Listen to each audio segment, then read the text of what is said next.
दीर्घ वर्ष पर स्वामी लक्ष्मणानंद सरस्वती विषय अनेक कथा अनेक गाथा आ अनेक रहस्यर उन्मोचन होईछि।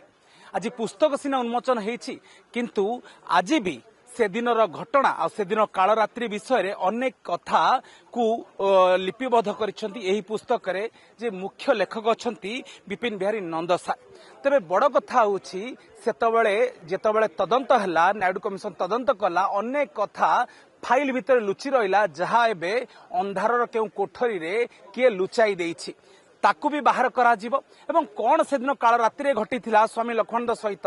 कहीं हठात आश्रम भितर पशिले आ से माने किए थिले जे कि माने गुली मारिकी अति निर्मम भाव हत्या कले ता विषय आलोचना करबा मो सहित मुख्य लेखक विपिन बिहारी नंद अछंती। सर बहुत बहुत शुभेच्छा। एते बड़ कथा को आपण पुणी थरे बही रे लिखिचंती कि आगामी पीढ़ी स्वामी लक्ष्मणानंद जीवन विषय पढ़िबे अनेक घटना जे कि आज भी रहस्य घर ताकू उन्मोचन होई परिबो। सर किंतु कौन ये बही लिखिबा आवश्यक पड़िला मुख्य कारण कौन? बही लिखिबार मुख्य कारण अच्छी जे स्वामी लक्ष्मणानंद सरस्वती बलिदान हवा 18 वर्ष हो गला एवं 20-25 वर्ष जो युवपीढ़ी से ना स्वामीजी को प्रत्यक्ष देखी ना तांकर त्याग तांकर कर्ममय जीवन संपर्क में विशेष किसी जानी से युवपीढ़ी हाथ में स्वामीजी कृति एवं व्यक्तित्व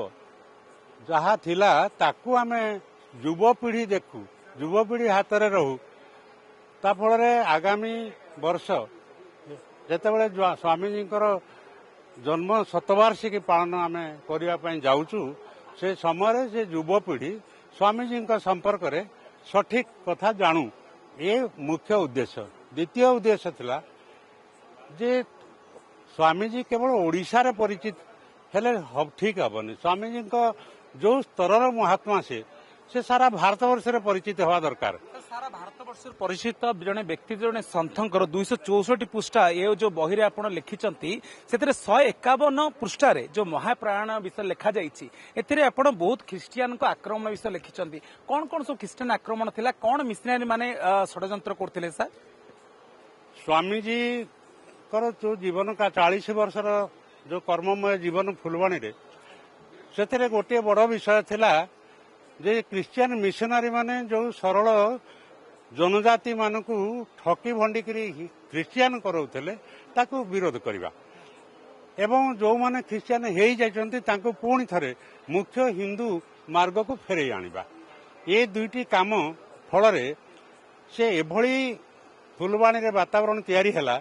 जे जनजाति कंध माने आउ क्रिश्चियन हेले नाही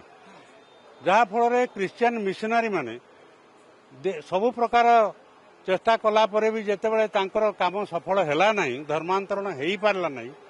सेतेबेले देखिले जे स्वामीजी को हत्या करा जायकि धर्मांतरण एठी हेई पारिबो। बड़ कथा होची हत्या हबार से काल रात्रि 7 दिन पूर्व जेतेबेले सुरक्षा दिया हितला सीआरपीएफ जवान भी थिले किंतु हठात उठे दिया जाउची मात्र केई हाथ गणति 5 जण होमगार्ड को दिया जाउची। तबे ये षड्यंत्र पथ कि राजनैतिक थिला कि मुख्य कारण राजनैतिक आभिमुख्य कौन थिला मु तो कहवा ठीक नुहे मते जना नहीं किंतु क्रिश्चियन मिशनरी मानकर प्रभाव जरूर एठिकार जो माने शासन करुथिले शासक दल शासक मानक ऊपर पड़ीथिला जहा फल रे से मानक प्रेशर रे जो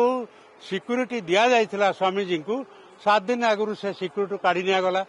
एपरिक से दिन जो दिन तांको मारी दिया गला से दिन तांकर जो बॉडीगार्ड 2 जण थिले तांको भी से समय भी से भी अनुपस्थित थिले तेणु या पछरे जरूर से क्रिश्चियन मानकर मिशनरी मानक प्रभाव कारणरू सरकारंकर ऊपर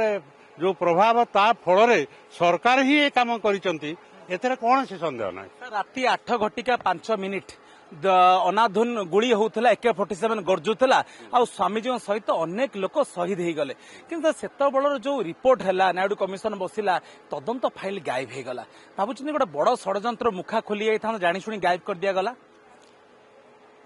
मत लगुच जे जो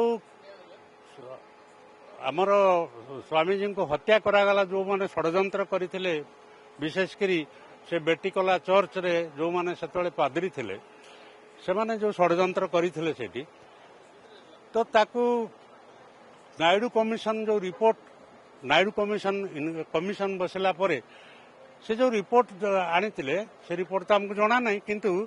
ନିଶ୍ଚିତ ଭାବରେ ଏଭଳି କିଛି ବିଷୟ ଥିବ ଯେତେବେଳେ ସେଠିକାର ସରକାର ସେ ସମୟର ସରକାର ଅସୁବିଧାରେ ପଡୁଥିବେ ଏଭଳିଆ କିଛି ଥାଇପାରେ ଏଥିପାଇଁ ମୋର ସନ୍ଦେହ ଯେ ସେଠିକାର ଯେଉଁ ପାଦ୍ରୀ ମୁଖ୍ୟ ପାଦ୍ରୀ ଥିଲେ ସ୍ୱାମୀଜୀଙ୍କୁ ହତ୍ୟା କରିବା ଷଡ଼ଯନ୍ତ୍ର ପଛରେ ତାଙ୍କ ପୁଅ ଏବେ ବିଜେଡିର ରାଜ୍ୟସଭା ସାଂସଦ ଏବଂ ପାର୍ଟି ଏବଂ ସେ ସମୟର ସରକାରୀ ଦଳ ଏବଂ ଯେଉଁ ଆମର ପାଦ୍ରୀମାନଙ୍କ ଭିତରେ ଏଭଳି ସଲାସୁତରା ଜରୁର ଥିଲା ଯାହାଫଳରେ ତାଙ୍କୁ ଏଭଳି ପୁରସ୍କୃତ କରାଯାଇଛି ତ ତେଣୁ କମିଶନ ବି ଡାକିଥିଲା ଆପଣ ବି କମିଶନକୁ ତଥ୍ୟ ଦେଇଥିଲେ ତେବେ ପାଦ୍ରୀ ମାନଙ୍କର ଯୋଉ କଳା କାରନାମା ବିଷୟରେ କଣ କଣ ସବୁ ଆପଣ ତଥ୍ୟ ଦେଇଥିଲେ ଆଜ୍ଞା ନାଇଁ ପାଦ୍ରୀମାନଙ୍କର ମୁଁ ଯେତେବେଳେ କମିଶନଙ୍କ ପାଖରେ ସାକ୍ଷ୍ୟ ଦେଇଥିଲି ମୁଁ ସେଇ ଏ ବିଷୟ ସବୁ କହିଥିଲି ଯେ ସେଠି ପାଦ୍ରୀମାନେ ଯେଉଁ ପ୍ରକାର ଷଡ଼ଯନ୍ତ୍ର କରିଛନ୍ତି ଏବଂ ଷଡ଼ଯନ୍ତ୍ର କଲା ପରେ ଯେଉଁ ପ୍ରକାର ରିଜଲ୍ୟୁସନ ହେଇଛି ଯେଉଁ ଚିଠି ଲେଖିଛନ୍ତି ଇତ୍ୟାଦି ଯାହା କିଛି ସେ ସବୁର କପି ଦେଇକି ରିଜଲ୍ୟୁସନ କରୁଥିଲେ ପାଦ୍ରୀମାନେ ଆଜ୍ଞା ପାଦ୍ରୀମାନେ ରିଜଲ୍ୟୁସନ କରିଥିଲେ ସ୍ୱାମୀଜୀଙ୍କୁ ହତ୍ୟା କରାଯାଉ ନହେଲେ ଏଠି ଆମେ କାମ କରିପାରିବା ନାହିଁ ତେଣୁ ତାଙ୍କୁ ହତ୍ୟା କରିବା ପାଇଁ ଫଣ୍ଡିଂ କିଏ ଦଉଥିଲା ସେ କଥା ମୁଁ କେମିତି କହିବି ଫଣ୍ଡିଂ ତାଙ୍କୁ କିଏ ଦଉଥିଲା ପାଦ୍ରୀମାନଙ୍କୁ ସେ କଥା ସଂସାର ଜାଣେ ହଁ ବିଲକୁଲ ସେମାନଙ୍କ ପାଖରେ ସେତେବେଳେ ଯୋଉ ପରିସ୍ଥିତି ଥିଲା ସେଥିରେ ଆର୍.କେ. ନାୟକ ରାଧାକାନ୍ତ ନାୟକ ଯୋଉ ରିଟାୟାର୍ଡ ଆଇଏଏସ୍ ଅଫିସର ଥିଲେ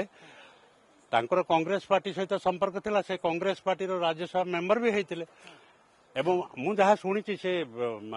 ସୋନିଆ ଗାନ୍ଧୀଙ୍କ ସହିତ ତାଙ୍କର ଡାଇରେକ୍ଟ ସମ୍ପର୍କ ଥିଲା ଅନେକ କଥା ସାମ୍ନାକୁ ଆସୁଛି ରିପୋର୍ଟ ଗାୟବ ହେଇସାରିଛି ପୁଣି ଥରେ କ୍ରାଇମବ୍ରାଞ୍ଚ ତଦନ୍ତ ଆରମ୍ଭ ହବ ଯାହା ମୁଖ୍ୟମନ୍ତ୍ରୀ କହୁଛନ୍ତି ଆପଣଙ୍କ ଏ ବହି ଉନ୍ମୋଚନ ପରେ ଆଶା କରିବା କି ଅନେକ କଥା ସାମ୍ନାକୁ ଆସିବ ଅକୁଆ କଥାର ଉପରୁ ପରଦା ଉଠିବ ଏବଂ କୋଉଠି ନା କୋଉଠି ସ୍ୱାମୀ ଲକ୍ଷ୍ମଣ ସରସ୍ୱତୀଙ୍କୁ ନ୍ୟାୟ ମିଳିବ କହିପାରିବା କି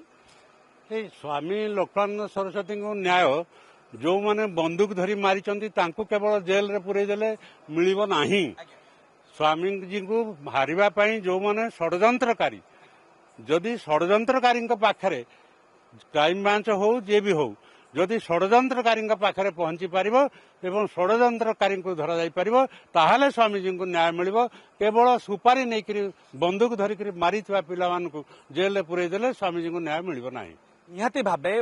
ବହୁତ ବଡ଼ କଥାର ଉନ୍ମୋଚନ କରିଛନ୍ତି ବିପିନ ବିହାରୀ ନନ୍ଦ ଏବଂ ସେ ସୂଚନା ଦେଇଛନ୍ତି ବନ୍ଧୁକ ଧରି ଗୁଳି ଫୁଟାଇଥିବା ସେଦିନ କାଳ ରାତ୍ରିରେ ଲୋକଙ୍କୁ ଖାଲି ଧରିଦେଲେ ହେବ ନାହିଁ ତଦନ୍ତ ପରେ ତଦନ୍ତ କଲେ ହେବ ନାହିଁ ରିପୋର୍ଟ ଖୋଜିଲେ ହେବ ନାହିଁ ସେ ପଛର ମୁଖ୍ୟ ଖଳନାୟକ ଯେଉଁମାନେ ଥିଲେ ଯେଉଁମାନେ ଷଡ଼ଯନ୍ତ୍ର କରିଥିଲେ ସେମାନଙ୍କର ବି ମୁଖା ଖୋଲିବାର ବାକି ରହିଛି ତାହେଲେ ସ୍ୱାମୀ ଲକ୍ଷ୍ମଣ ସରସ୍ୱତୀଙ୍କୁ ମିଳିପାରିବ ନାହିଁ ଭୁବନେଶ୍ୱର କ୍ୟାମରା ପର୍ସନ ସୁଶାନ୍ତଙ୍କ ସହିତ ରିପୋର୍ଟ ଅର୍ଗସ୍ ନ୍ୟୁଜ୍